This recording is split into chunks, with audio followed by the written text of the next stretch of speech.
হাউজে কাউসারের পানি মধুর চেয়েও মিষ্টি, আবরাদু মিনাস সালজ বরফের চাইতেও ঠান্ডা, আবিয়াদু মিনাল লাবান দুধের চাইতেও সাদা, মান শারিবা মিনহা শারবাতান লাম ইয়াজমা আবাদা, এক ঢোক হাউজে কাউসারের পানি যে খাবে চিরকালের জন্য তার গলার তৃষ্ণা মিটে যাবে।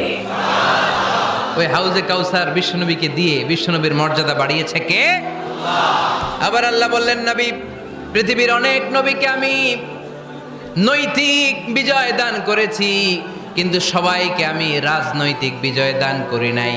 আপনাকে আমি এমন নবী করে দুনিয়ার বুকে পাঠিয়েছি, আপনাকে আমি নৈতিক বিজয় দান করেছি, পাশাপাশি রাজনৈতিক বিজয়ও দান করেছি।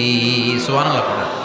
বিশ্বনবী একাধারে যেমনি মসজিদে নববীর ইমাম ছিলেন, পাশাপাশি মদিনার রাষ্ট্রের প্রেসিডেন্ট ছিলেন, ঠিক কিনা? তার মানে ইমাম বা নেতা এমন হওয়া দরকার যে নামাজও পড়াতে পারে, আবার সমাজও শাসন